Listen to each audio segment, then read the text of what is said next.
Hey guys, it's Frederik from the FWX podcast. Let's continue talking about the Black Panther films, specifically now the second one, Black Panther Wakanda Forever. And so, this is the poster. You see all the vital characters here. I'll get a little closer and kind of get a look of who is who and the mysterious new players here at the bottom. Okay, I am gonna talk about the story, about those characters. I'm gonna point out the actors as well, and I'm gonna get into that in a moment. But first, I have a disclaimer for you, starting with me saying that I am not a natural English speaker, and on occasion I might still fumble or flub a word, and that happens, and sometimes it doesn't. Or what occasionally also does happen is that I am taking my time, or I get on a tangent, or I lose my train of thought, or I need to look something up and I lose the point where I'm at, and that usually leads to me having an awkward pause. So, stick with me when that happens. Okay, let's talk Black Panther Wakanda Forever and the MCU. Also, timeline wise, first, this is after the events of Avengers Endgame. And, well, first off, also a little personal thing for me. While I understand the title, it is not my favorite name. I think they could have given it a better name, but I understand what it stands for. Because, just like I said with the previous episode on the first Black Panther movie, that was all about legacy. This one is also about legacy. And it is also about culture and what we do for those we care about. And that's where everything starts with this movie. So let's get started.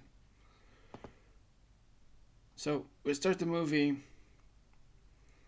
with Princess Shuri, played in this movie brilliantly by the woman in the middle, Letitia Wright.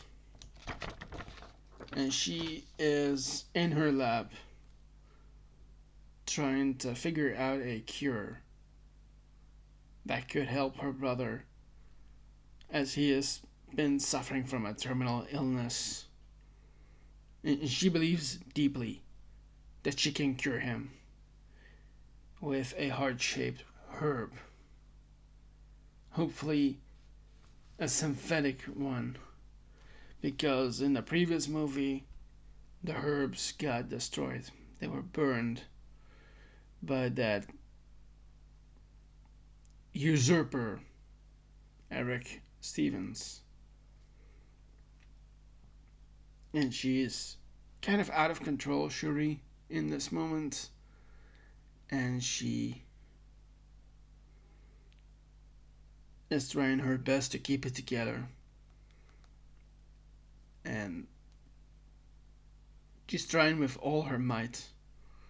And she's asking her AI, Griot, voiced by Trevor Noah, by the way, the success rate, if this will help or not. But also about his heartbeat. And it's basically asking if he is still breathing. But then we cut to Queen Ramonda, played by the immaculate Angela Bassett in this movie right here. For which, by the way, she got an Oscar nomination. The first person to do this in the MCU. And she appears just as Shuri asks Griot what is it, what how it is with her brother, and she gives him the word. She gives Shuri the answer, and she says it in that iconic way that the Wakandans do. Your brother is with the ancestors. And so T'Challa has passed away. And of course, before I go any further, I have to of course mention that they did this in tandem with what was really happening behind the scenes as well, because sadly Chadwick Boseman died from colon cancer. And to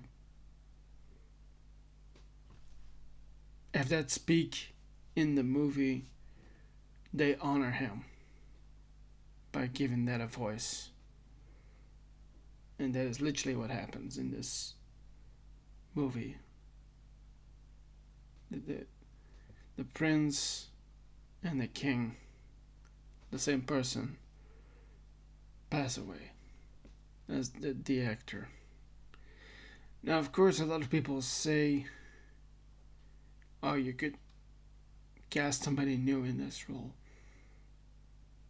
But not, of course, if you actually lead with this in the story as well.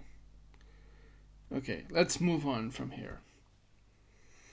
A year has gone by, and Wakanda is sensing the pressure from the other nations, as they are urging Wakanda to share their Vibranium. And some of them believe it should be taken by force.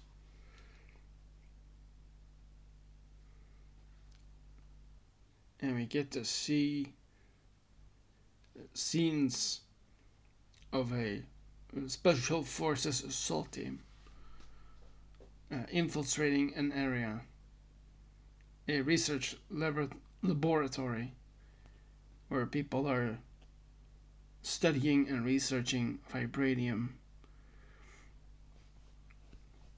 only to be broken up by one of the scientists present, who is actually a Dora Milaje agent called Aneka. And she is played by this woman right here, Michaela Cole, who is amazing in this movie.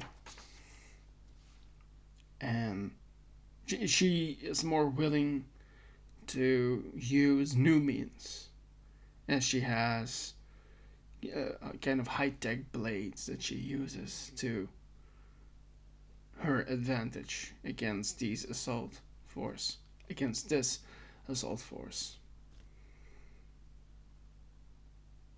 And as this assault force has taken her by accidentally, because she's undercover as the lead engineer, the lead scientist of this team. And so she is asked, or rather forced, to open up the research for the Vibranium. And she tries to open it up, but she's then shoved aside by this assault force. And that same moment, the Dora Milaje troops come to the place, and they work together as a team, along with Aneka, as they defend the people there. And they dismantle this assault force. Okay. And we get to see this scene by scene, in contrast as Screen Ramonda. Again, that's this one right here.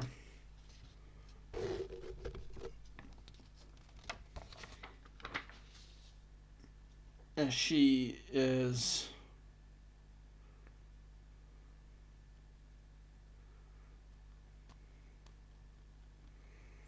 up a second. Maybe I am. No, I get it right. Alright. So, she's meeting with the people of the UN inside the headquarters in Vienna. And we get also another scene where the Queen urges her daughter to continue her research for the heart-shaped herb, because she realizes that for a long time now we have had no Black Panther, no protector of Wakanda, and we need one because we appear weak to the outside world. But Shuri is still very much traumatized about losing her brother,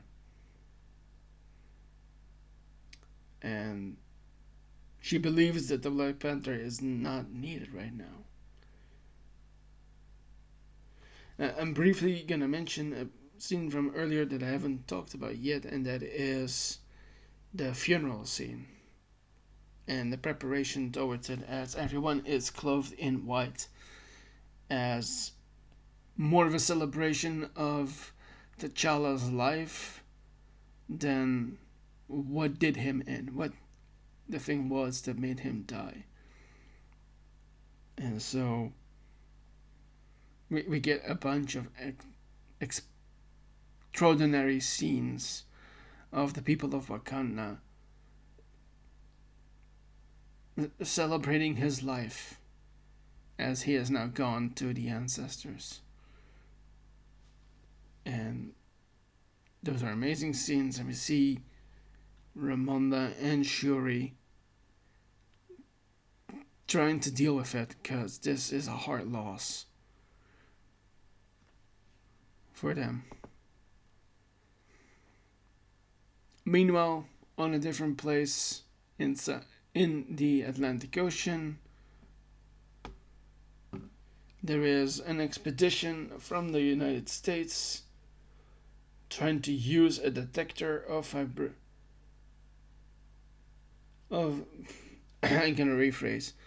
Meanwhile, in the Atlantic, there is an expedition team of the United States looking for Vibranium outside Wakanda, and they hope to find a deposit on the water.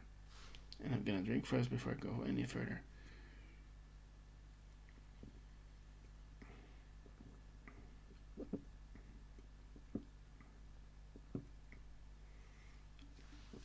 Alright.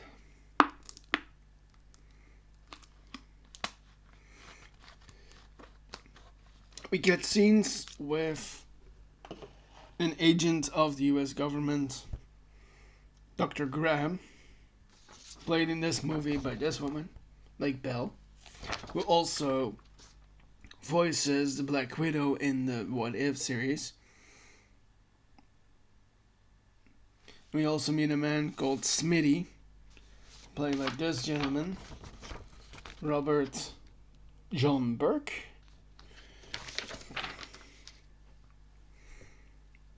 And they quickly find out that you shouldn't go looking for Vibranium underwater, or you might meet those who are actually using it, because a group of very blue-skinned, water-breathing people might show up. And so I'm showing those people right now.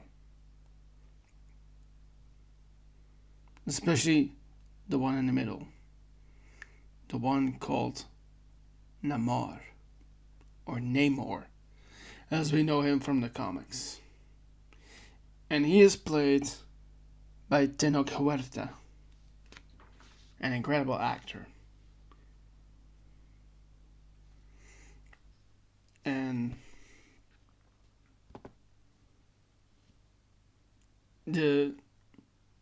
he and his people that have been affected by the Vibranium in the water, because while the US doesn't know this, there is of course, vibranium in the water, as there's a large deposit not that far from where they are.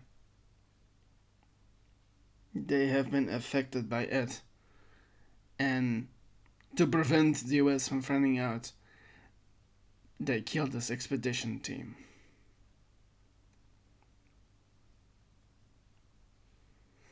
Shortly after this, Ramonda asks her daughter to go and meet with her and reminisce about what happened with her brother, because it's been exactly a year since then.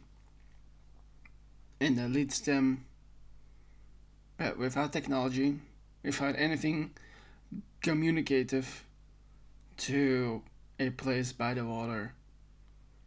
And we get a very tenderful scenes, but with very different kind of perspectives between the two. You got the Queen with more traditionalist, more familial views, while Shuri is very much a futurist kind of person who wants to let old things die and let new things prosper. And we get the arrival of Tenoch Huerta as Namor, or Namor. I'll tell you in a moment why I'm saying it that way as well. So, he shows up unannounced, and he gives them an ultimatum.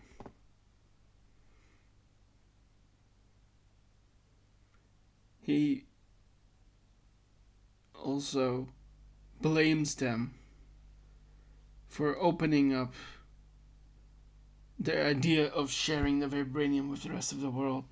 And so he does give them an ultimatum. Hand over the scientist that created the detector to find the vibranium, or he will wash Wakanda off the face of the earth. Is almost verbatim the words he says.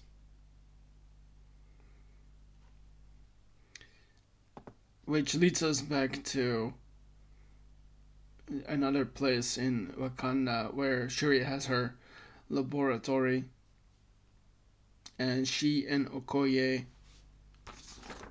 played by Danai Gurira, the woman in this picture right here,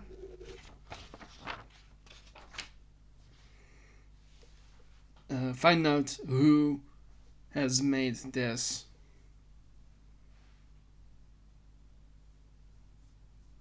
device. And they learned this from their contact inside the US government, especially a certain intelligence agency. I'm of course referring to the CIA, and of course to the main white guy of this movie, and that is this guy, Martin Freeman, as Agent Everett Ross. And he tells them who it is, because he feels he owes the Wakandans for saving his life in the first movie. And he tells them it's a student that has made this device that can find vibranium. A woman called Riri Williams, who is a student at the Massachusetts Institute of Technology, MIT. And this woman is played, this student is played by the person I'm gonna talk about in my next video about the show that is currently running on Disney Plus, Ironheart. And she is played by this lady right here, Dominique Thorne. She plays Riri Williams, aka Ironheart, as she has assembled a suit in this new series. In fact, a suit I will tell more about in a moment. Okay. And so, Shuri and Okoye go to the US, to MIT, and they confront Riri at the university.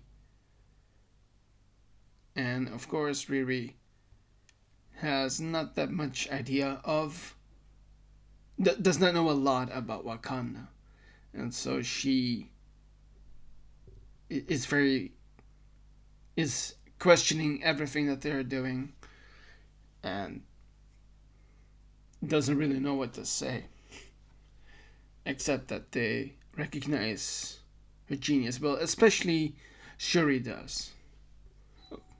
Okoye is more kind of 2 steps forward, 1 step back, kind of. Like you do good things, but you also do mistakes. Yeah. And so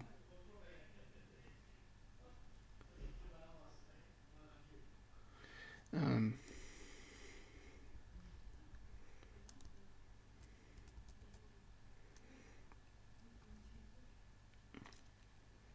Shuri and Okoye want Riri to come with them to help them to deal with this threat, this Namor guy.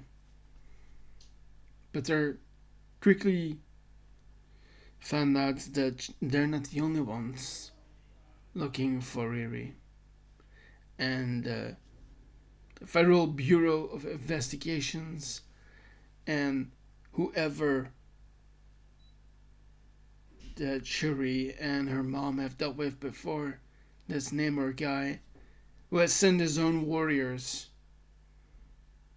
to go and get this student, show up. And we get a bunch of, we get a chase scenes. It's a whole action chase sequence through the streets close to MIT. And while they're both in a vehicle, Shuri on a motorbike and the general in a car, while Riri is in that suit that I just wanted to talk about for a moment, as she has been making an Iron Man style suit for herself that she can use. And so they get away for a long while until they get to a bridge where they have to face those blue-skinned individuals that I've talked about before a moment. Those two here on both sides of Namor. And they're both played. Well, I'll talk about that in a moment.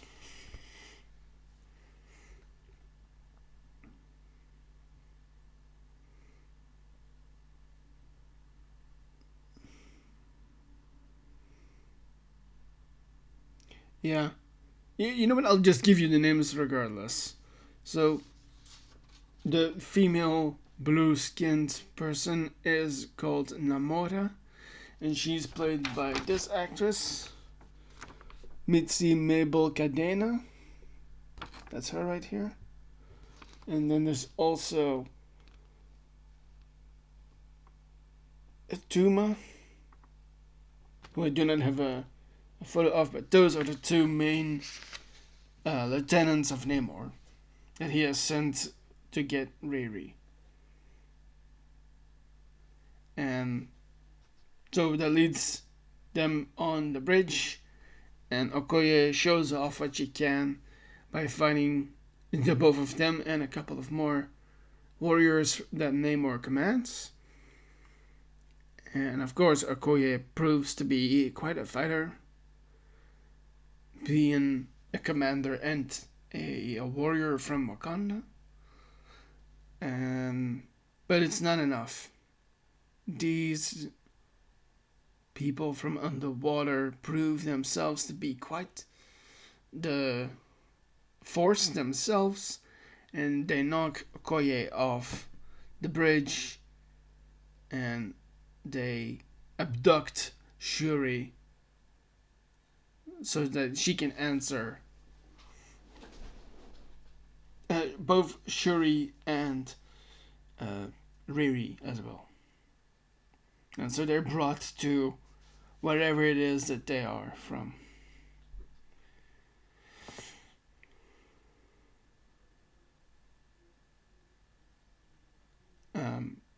And while that is happening, Okoye returns to Wakanda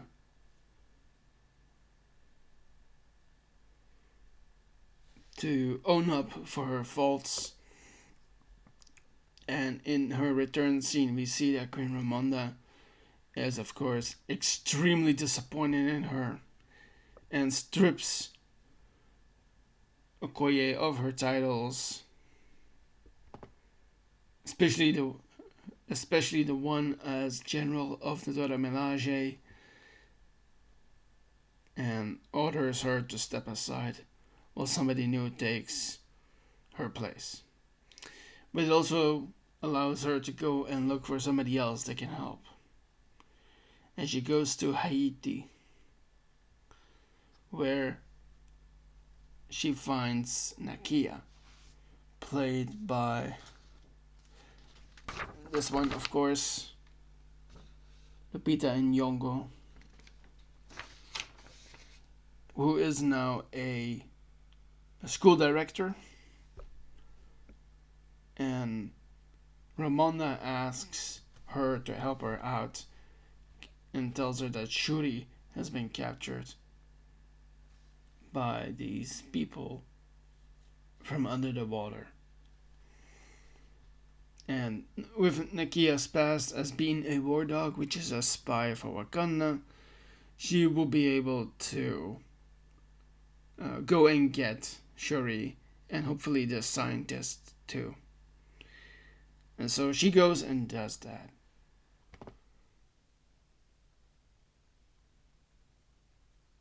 Meanwhile, we cut back to Shuri as she wakes up from being abducted, and that leads her to meet Namor, or Namor as he explains. And he tells her the story of how his people came to be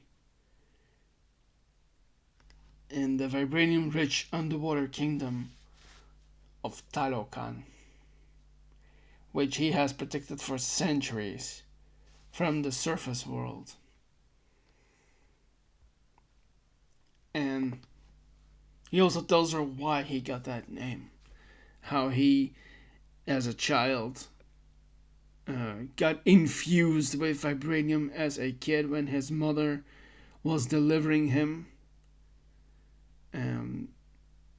He and his people all took an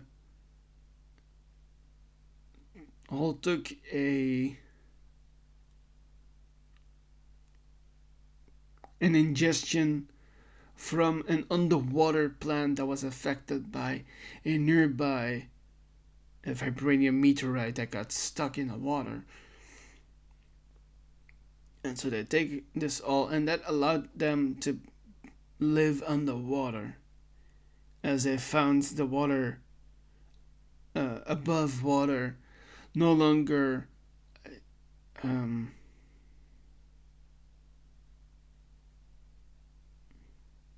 they found it no longer what would be the right word here?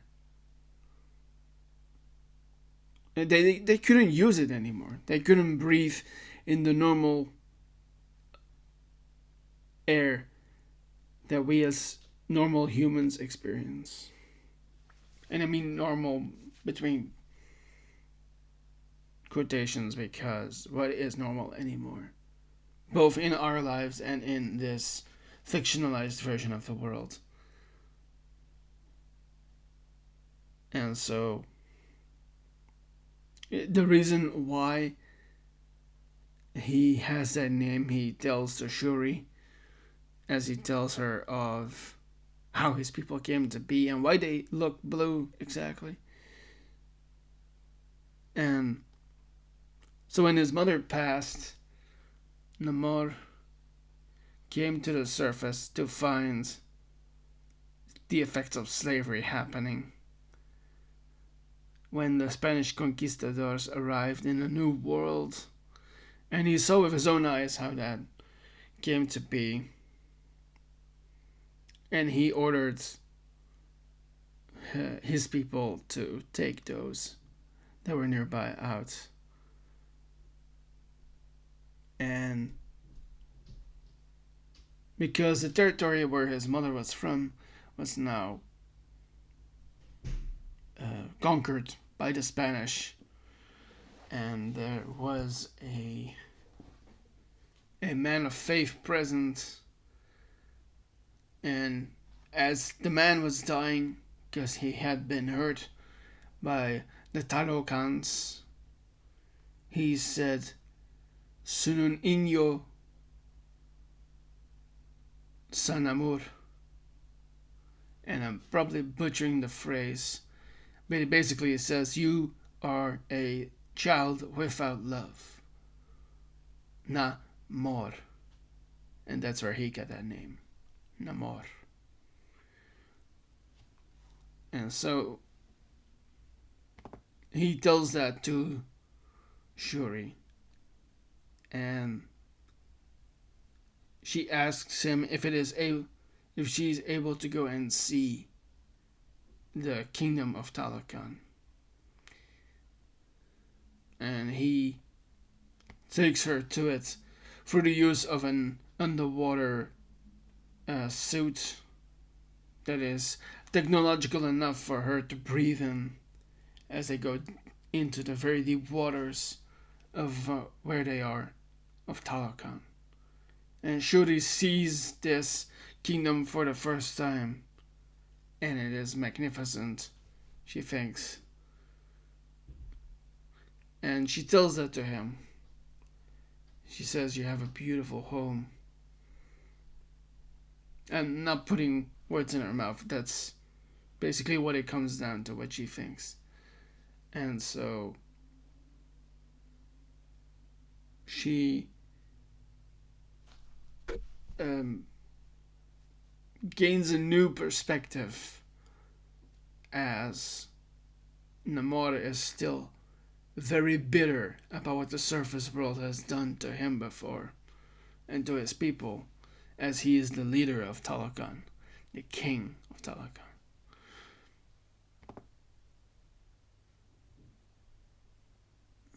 And this results in Namor proposing an alliance with Wakanda against the rest of the world. And if they don't do it, then he will go back on his word and he will attack Wakanda. Unfortunately, in the process of this, Nakia arrives.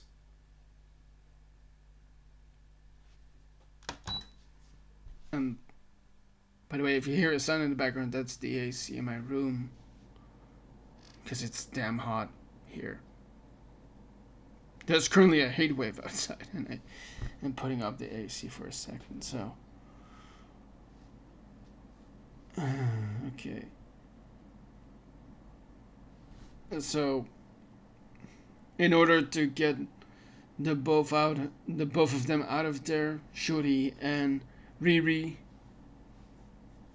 Nakia has no other choice but to attack the two people who have been providing the two ladies with resources and goods that they need to stay here.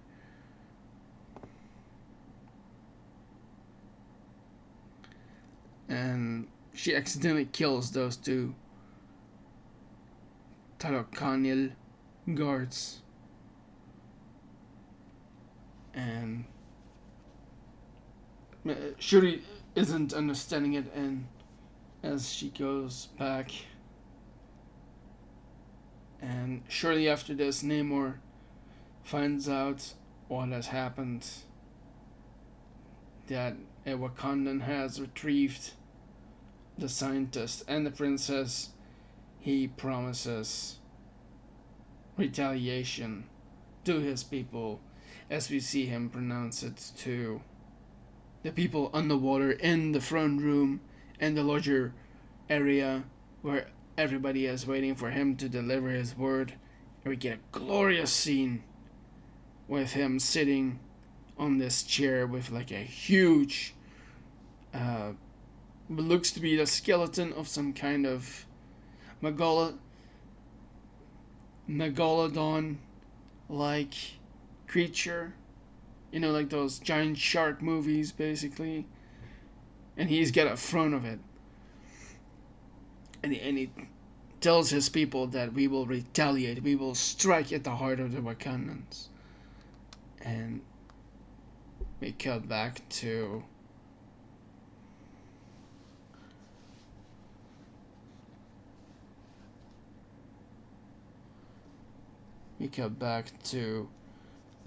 Ramonda on the ship that Nakia got her, and Riri on, and they meet again.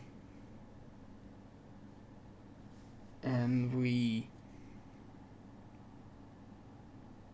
get a couple of scenes here where the retaliation does happen. It starts slowly with the water overflowing the streets of the capital city of Wakanda. We get to see the people that are in the city trying to help out each other, trying not to drown because the water is being run through the streets. We get scenes of M'Baku helping out. M'Baku is, of course, the Jabari leader. It's this man right here, played by Winston Duke. Amazing actor. I say that about every actor in this movie, but I can't say that it's not true, because they are all amazing in this movie. And we get scene after scene. You have Queen Ramonda trying to protect Riri, while Riri also tries to help out with what is happening. And we get a couple interesting action scenes with M'Baku trying to fight Namor, who is quickly knocked out by the superhuman strength that Namor has, and he makes almost light work of washing the capital city of Wakanda. You know what, I'm gonna look up for a moment, because I do think that Wakanda has the city has a name, I believe. Birninzana. That's the capital name. That's the city of the capital city. It's also known as the Golden City. And it is placed by a lake. A big lake.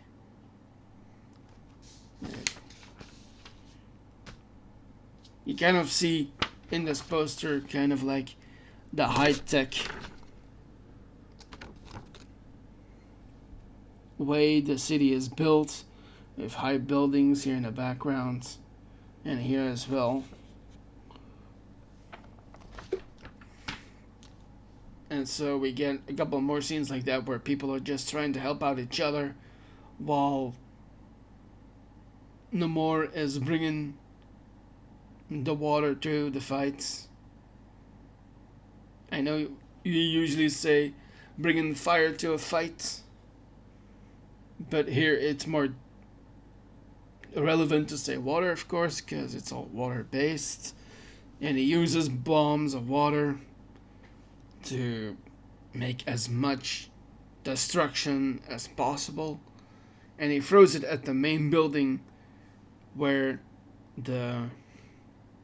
he throws some of those water bombs at the main building of where the government is housed, and this results in the death of Queen Ramonda as she drowns in the water.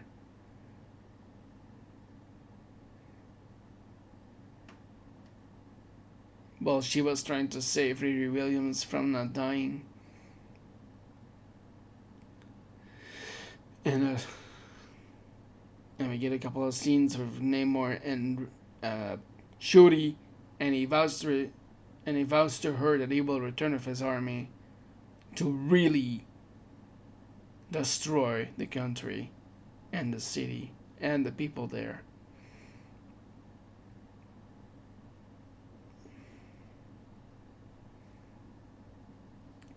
And here we get the funeral scenes for Queen Ramonda, also in white clothing, as they celebrate her life and not her death.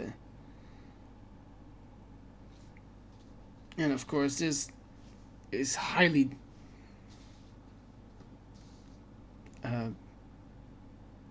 Shuri, I'll say differently, Shuri is nearly apoplectic about what happened. She has lost her father, her brother, and now also her mother. And she is pissed at the world for taking so much from her. And so,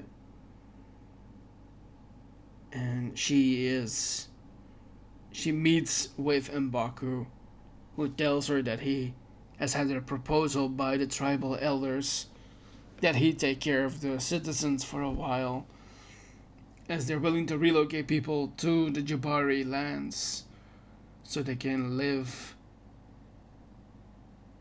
while the city is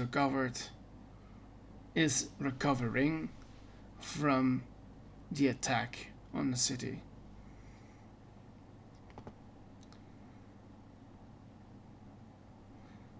And Shuri allows this. We get back to America and we meet up with Everett Ross as he meets up with somebody that we've seen in another project that I haven't talked about before,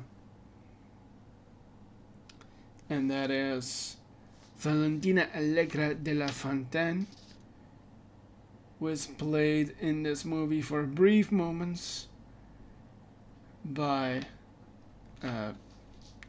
Julia Louis-Dreyfus, and I don't have a picture of her, but I do think everybody knows that name.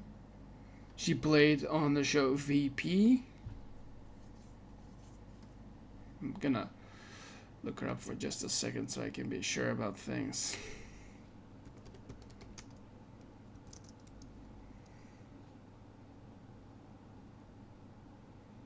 Veep is the word.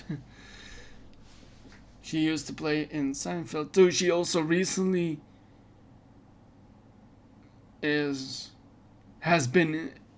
had a full role as Val, as she likes to be called, in the Thunderbolts movie, which I will cover not too long from now. Okay. And she confronts the person that has been leaking the information to the Wakandans, Ross himself. And actually, we learn, not in this scene, but in the scene before with them, that actually she is his ex-wife. And I find that important to point out here for a moment, because I can imagine that a job as secret agent for the CIA is so stressful that it's tough to really have a relationship with someone. And so she has come to know now who leaked it. And so she arrests her own ex-husband, while the information about what happened in Wakanda is playing on in the background in a fragment of CNN with Anderson Cooper as he tells the world about the death of Queen Ramonda of Wakanda. And so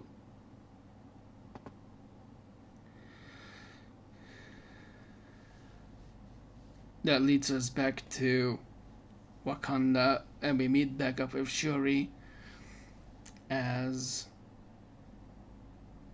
she has a new idea, and that is to use a remnant of the herb that she got from the people of Talokan, as the Wakandans no longer have their own heart-shaped herb, as I've talked about before, because it was burned off in the last movie by Njidaka, or Eric Stevens, or Killmonger, or whatever name you prefer, because he has so many names. And she uses it to her success, and she actually is capable of reconstructing the heart-shaped herb, only a bit more synthetic this time, because it's not from where she is. But she uses it, she takes it in. This grants her the superhuman abilities of the Black Panther, and she gets to meet someone on the plane in the afterlife. But it's not who she thinks it is.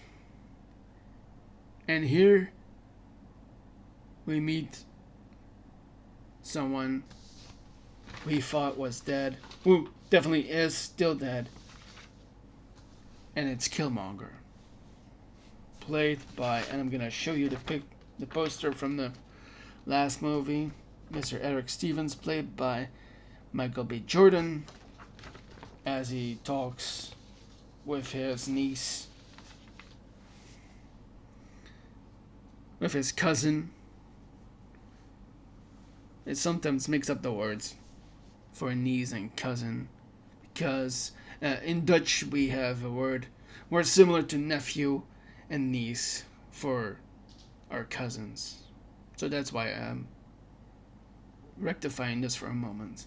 So she meets up with her cousin, with Njidaka, in the ancestral plane, and she's questioning what she really wants, either to get revenge for all the people she lost, or to be honorable like her brother was. And she decides that I should try one thing before the other. And so she gets herself a new Black Panther suit,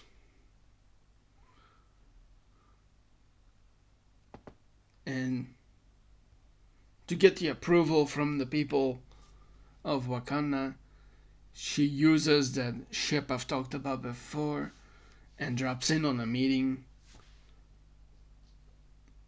Literally, by the way. She drops in through space above the group of elders, and everyone sees her and is amazed that finally there is a new Black Panther. And Shuri reveals herself to everyone, and they are all very accepting of it.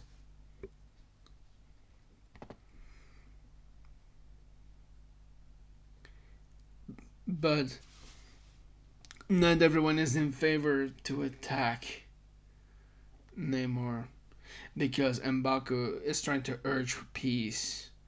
But Shuri's still has vengeance on her mind, because Namor killed Ramonda, of course.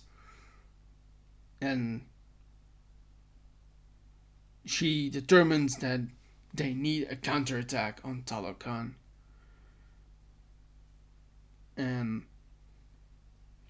she asks Riri for help with a way to deal with Namor, because he's definitely very strong and capable in water. And so they come to the idea that we need to get him out of water, because water seems to be like an influence on his superhuman strength and all of that. In the meantime, as they're preparing for the battle, somebody new has stepped up as a general of the Dora Milaje, that is Ayo. And Ayo, I have talked about AO before, by the way, when I was covering the Falcon and the Winter Soldier TV series, because she shows up there. And she's, by the way, played by this lady, Florence Kasumba. Lawrence Kasumba plays AO. She's now the general of Dore Melage,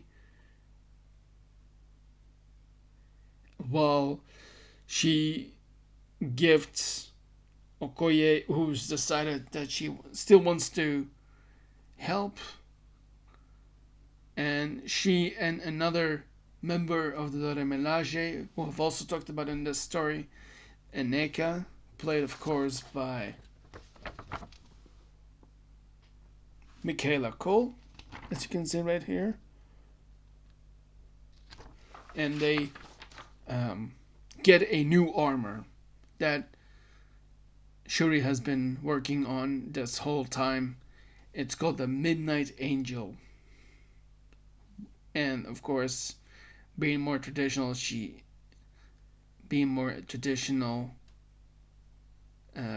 Okoye finds it to be very ugly, but it's probably very capable, unlike the look and the appearance of it. Yes. And so they both get an armor like that, while Riri is helping out with armoring the people, she also armors herself with a powered exoskeleton, very much in the style of Iron Man, and we get those clanking scenes of her mashing out a heart of iron, which is obviously a nod to the series that is currently playing called Ironheart. And also the clanging resembles the very fact that Tony at the time made his own suit in a cave with a box of scraps, which has of course become kind of a meme. And I'm not going to do that shouty thing here, but you know what I mean. Okay. That leads the Wakandans to get a new vessel, a vehicle for in the water that they can use to lure Namor and his warriors to the surface, as they use a detector for the Vibranium to get them there.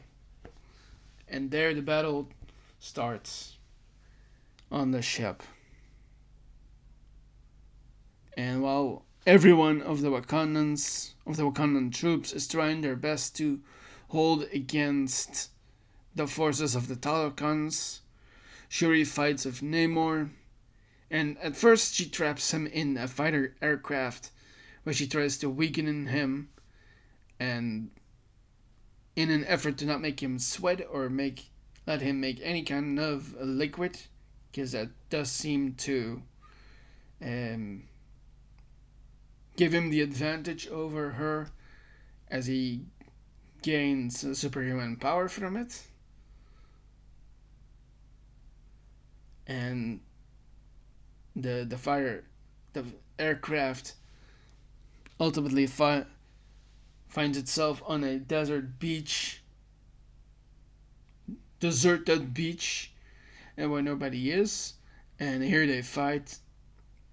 And for quite a few moments during this fight between the two of them, Shuri does gain the upper hand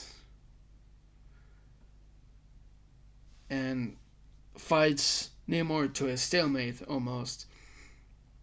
But then all of a sudden she gets a vision from her mother, urging her to make Namor yield and offer a peaceful alliance.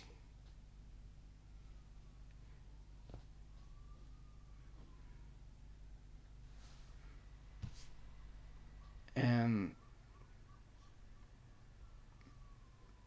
it takes a moment for Namor to agree to this peaceful alliance, as he almost kills her with his spear, and it really wounds her Not fatally, luckily,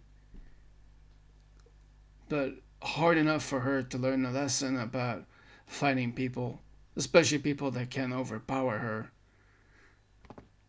And so he finally agrees, and that ends their battle and their bigger battle. Meanwhile, as the Wakandans fight the Talokans, Namor's cousin Namora, that I talked about, that is this one right here. She's very upset by the surrender. Well, he actually really does believe that this will only help them, and it will strengthen Talokan. And so they part ways from the Wakandans.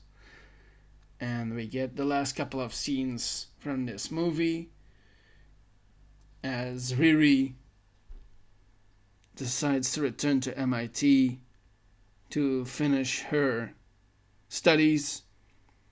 But there's one little hiccup, and that is that Shuri tells her that you can't really use that suit.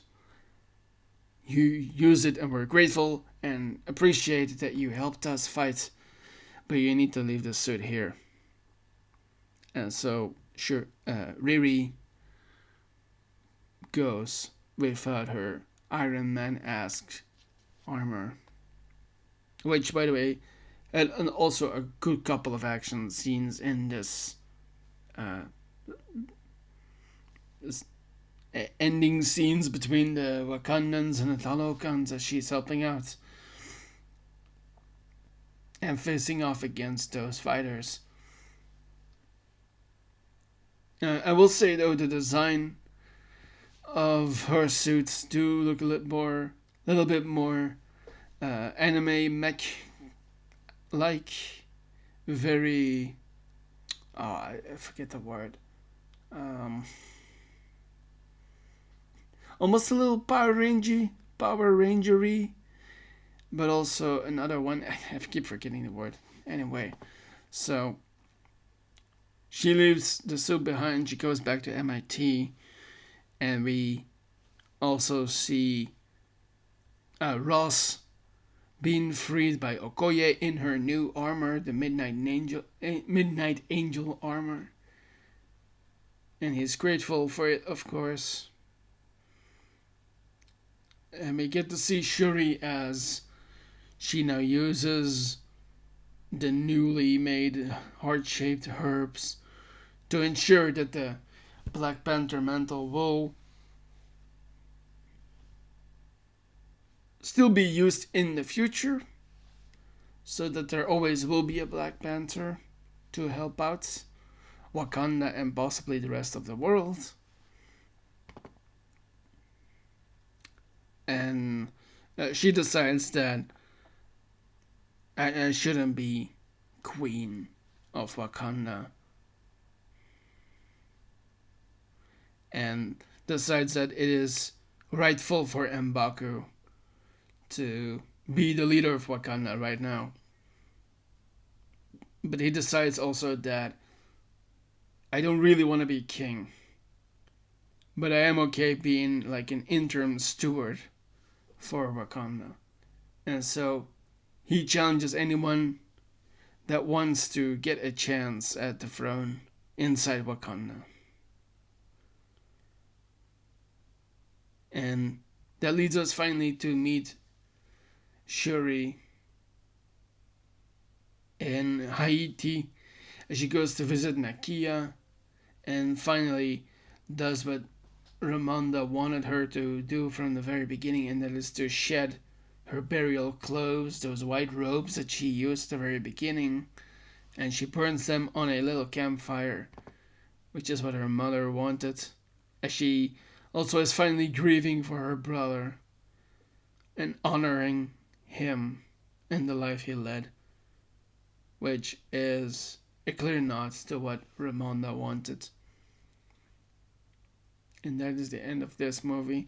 I'm going to give you one last thing to know, and that is in the mid-credits scene where Shuri learns that Nakia has been away this long because she had been holding on to a secret, and that was that she had a son of T'Challa, and he was born on Haiti, and she likes to call him Toussaint, who she had been raising in secret. And Toussaint is already a couple of years old at this point, and he reveals to Shuri that his Wakandan name will be in honor of his own father. So it is T'Challa.